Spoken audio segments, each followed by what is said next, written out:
Am I on? There I am. Hello. That song gets me every time. I have a personal attachment to that song. When I was running the Asilomar conference, I was, going everywhere on the campus. And Asilomar is a week-long event. And I had brought my dad to Asilomar. And he was sitting at the back of a workshop that I happened to walk into to check. And the facilitator said, grab a partner, we're going to sing this song. And I'd never heard the song before. So I sat next to my dad. And we turned to each other and we sang that song looking at each other. And both cried like babies. Because it was just one of those like, this is why I'm here today. It was so emotionally that every time I hear that song, I cry. It's that impactful. And if you really listen to those words, boy, there's something great going on there. Well, welcome to October. Yay. October. I'm celebrating 8 months of being here today, huh? And the theme for October is love as safety. Think about that. Love as safety. Don't you feel safe when you know that you are loved? No matter what else is going on in your world, if you feel loved, you can get by with a little bit of hunger. Not much. You can get by with a little bit of thirst if you're loved. At least it can go a little bit longer, right? Today my talk is entitled, We Belong to Each Other. We belong to each other because of our oneness and our spiritual DNA. Because of our awareness to this truth, we have an ethical responsibility to be in conscious connection with all life through our thought, word, and deed. Ernest Holmes says in Science of Mind, page 493, one life behind all that lives, one, never two. The unity of all life. To learn this is the secret of the ages. The secret of the ages. You have just been taught the secret of the ages. We can go now, right? Well, to understand it is a lifelong process. We're always learning to be more at one with ourselves, with our neighbors, with ourselves, with our families, with the community at large. When someone cuts you off on the freeway, and you want to go, oh, I want to give them the fickle finger of fate, but no, I'm going to bless them on their way, because apparently where they're going, they're much more needed than me in this moment. They need to be there quickly. Your good is elsewhere. Go there quickly. Well, not only do we belong to each other, we are each other. There is only one of us here. It's God expressing as the billions and billions of expressions that are. So if I were to take this piece of paper and put 5 holes in it and put my fingers through it, you would see 5 fingers sticking through the piece of paper. And on this side, you would see individual fingers. But on this side, you would see the hand that is all one. So in this plane of existence, we are the fingers of the infinite. But truly, we are the hand. It's just like the aspen trees. When you look at them, they're beautiful in their individual standing. But investigating the roots, they're all one root system, growing as different trees on the surface. So it's all in the appearance. We are truly all one. Be still and know that I am God, it says biblically. So I'd like to share with you a little poem from Rumi, one of my favorite poets. And if you're not familiar with Rumi, just let this seep in for a second. And this poem is called The Guest House. This being human is a guest house.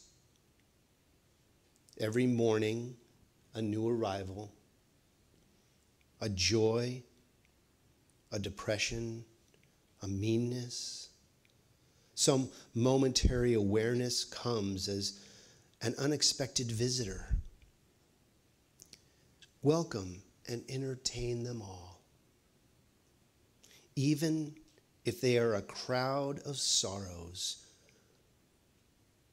who violently sweep your house empty with its furniture, still treat each guest honorably.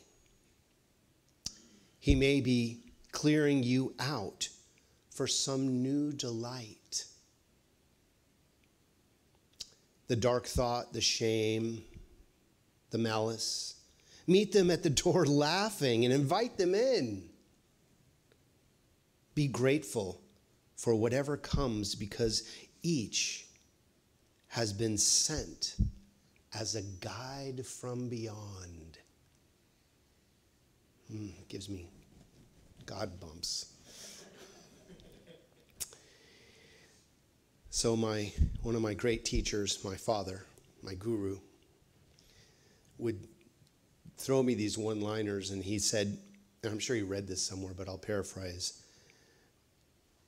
As your body is a place where your spirit parks itself for an instant in eternity. Your body is a place where spirit parks itself for an instant. Boy, it's a long instant, isn't it? It sure feels like a lot of time. So we belong to each other. We are connected by our conscious awareness. And we've proven this whenever you've had that sensation of knowing when somebody was going to call, thinking about somebody and then seeing them in the supermarket, something like that. We've all had little deja vus where, wow, this has been happening before. This is weird. This is weird. We've all had those things happen. We are connected by the love and the common humanity. There is not 2, there is not 3, there is not 4, there are not 7.5 billion of us. There is only one of us. It's challenging to experience that sometimes when we look at the news and see what's happening worlds away, but it is a small world. Ernest Holmes said that there is only one life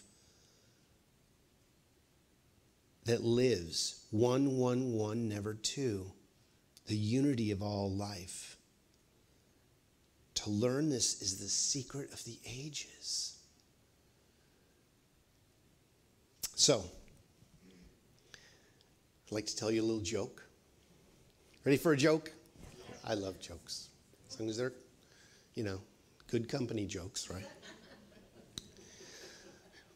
One day, a zookeeper noticed that the orangutan was reading 2 books, the Bible and Darwin's Origin of Species. Surprised, he asked the ape, "Why are you reading those 2 books?" "Well," said the orangutan, "I just wanted to know if I was my brother's keeper or my keeper was my brother." Let it sink in for a second. Let it sink in. So we do not need the Bible or Darwin's Origin of Species to remind us, because the truth is being revealed all the time within us. We are our brothers and our sisters. There is only truly one of us here. We do not need to keep their problems. Let's get clear on that. Instead, we need to keep and help them reveal the greater truth of consciousness that is within them and us, and hold us to that high place of consciousness.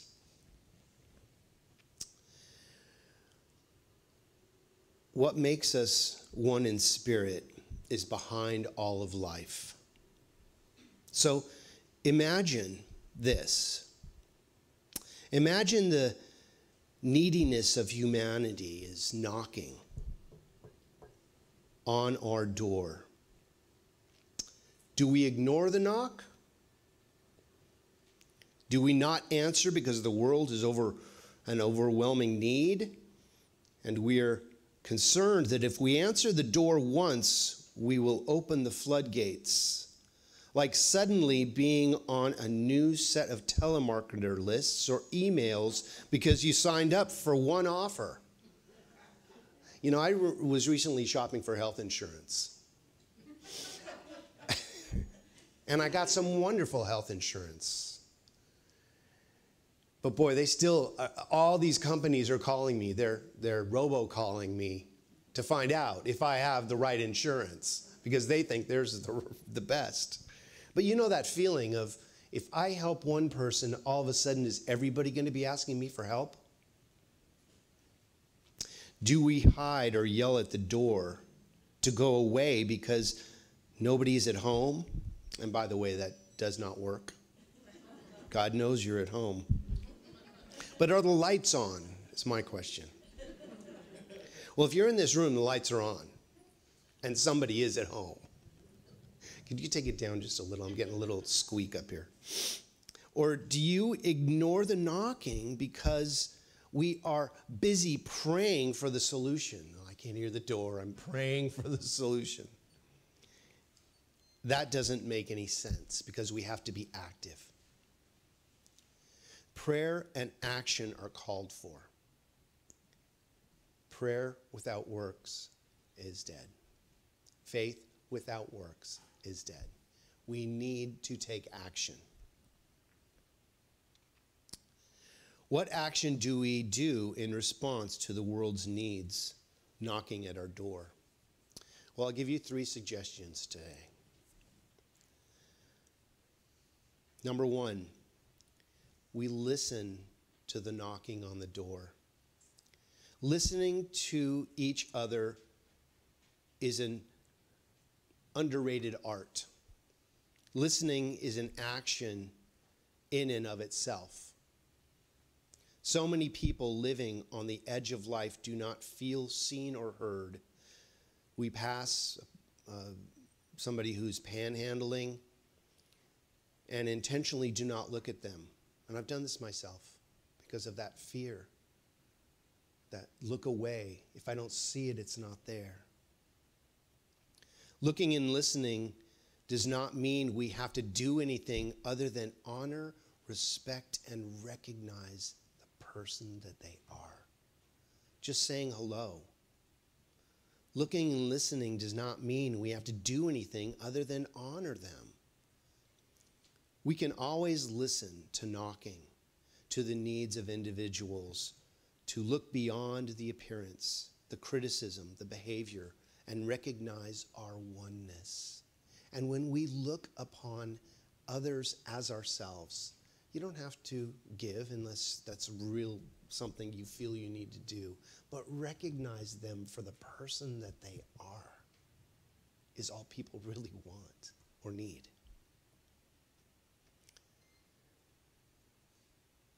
To knock is the sound of Spirit asking us to listen, listen, listen. What is the deeper calling in the knock? We have the opportunity to listen to the sound, to hear our inner wisdom that is being spoken by another person. So consider the poem, The Guest House by Rumi. We can be grateful for whatever comes because each has been sent as a guide from beyond. That's powerful. You have been sent as a guide from beyond. And everyone in your experience has been sent to you as a guide from beyond. What is the message that is being delivered? Answer number 2. We answer the knock on the door. If we deeply listen to the knock on the door and are connected to Spirit, we can know knocks are ours to bless and which ones are ours to invite into our home. It is as if we have a different sound. They have a different sound. It is the sound of the heart, not our differences, but our connection that we are listening for in the knock. We may not know what the action is that's necessary. We simply answer the knock, and we are open to the possibility. Answer the door. And the third answer is the universe answers our knock. When we seek a shift in our life because of a perceived concern of health, wealth, relationship, or lack, or when our life is good and we are seeking a greater expression of Spirit to come through, we are knocking on the door of the universe. We are the ones knocking, and we are the ones answering the knock. Because there's only one of us here. Hello? It's me.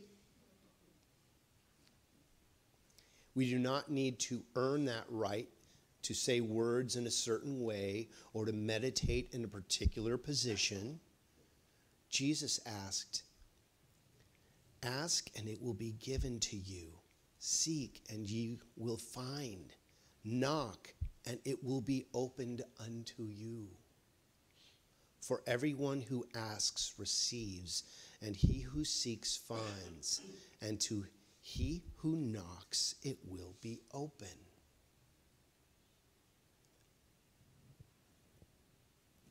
I took this to my dad and said, no doors are opening for me. No doors are opening for me. He says,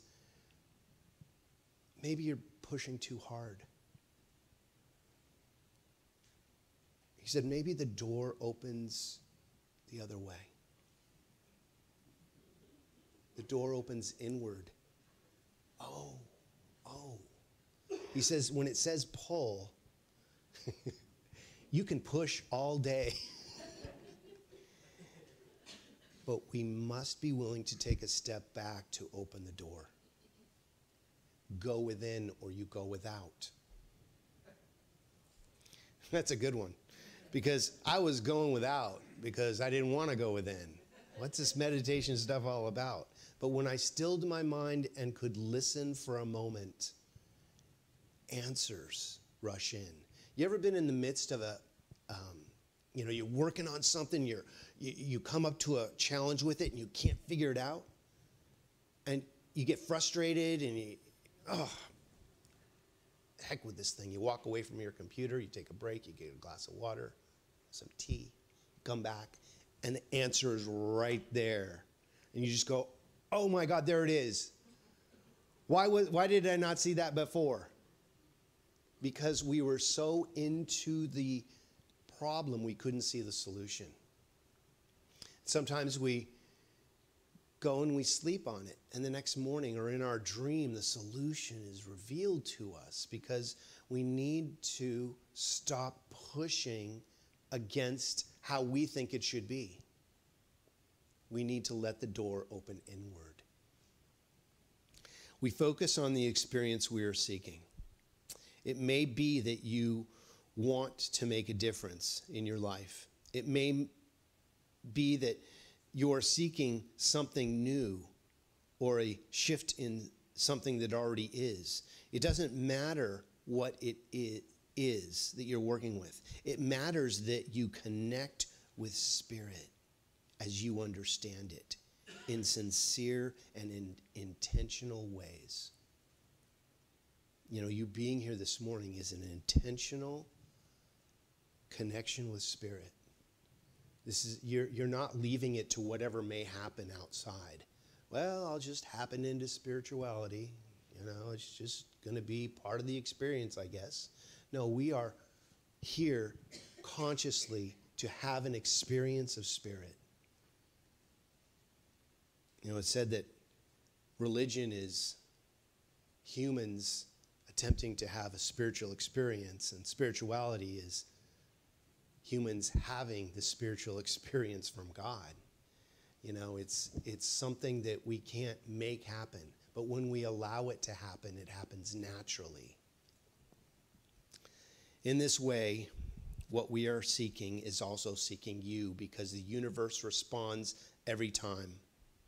On the other side of the door that you are knocking on is the universe knocking. Open it. Invite it in. Life is waiting for you. So, in conclusion, we belong to each other because we are each other. You are all you're looking for. Or as Ernest Holmes says, what you're looking for, you are looking with. I love that. That means seek not. You know, we need to at some point become finders, not just seekers. Seeking is good, but finding is even better. Life is calling us. Let us meet it at the door with laughter and invite it in, and be grateful for whatever comes, because each of us has been sent as a guide from beyond. And so it is. Thank you.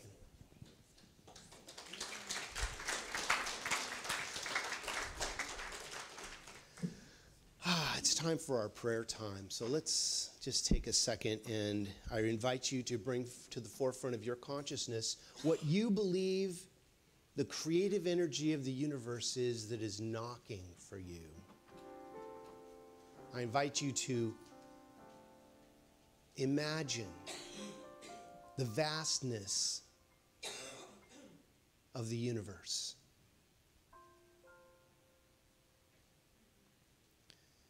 And within you is that same vastness. That we are the place between the everything and the no thing. And that is where Spirit resides. In you and as you. No separation. And in that consciousness of healing, revealing energy,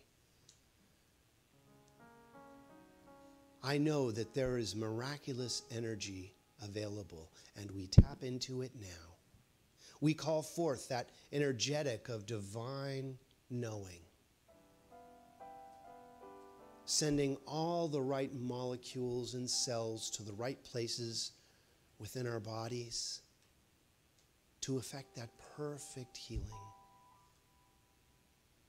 Like an elixir being poured over our being, soothing us, connecting us, and making all ways available to us. That wonderful essence of healing is right where we are. And not only in our bodies, but the bodies of our affairs, our lives are immersed and saturated with that spiritual energy of love. And as such, anything that may have blocked the inner flow is now released.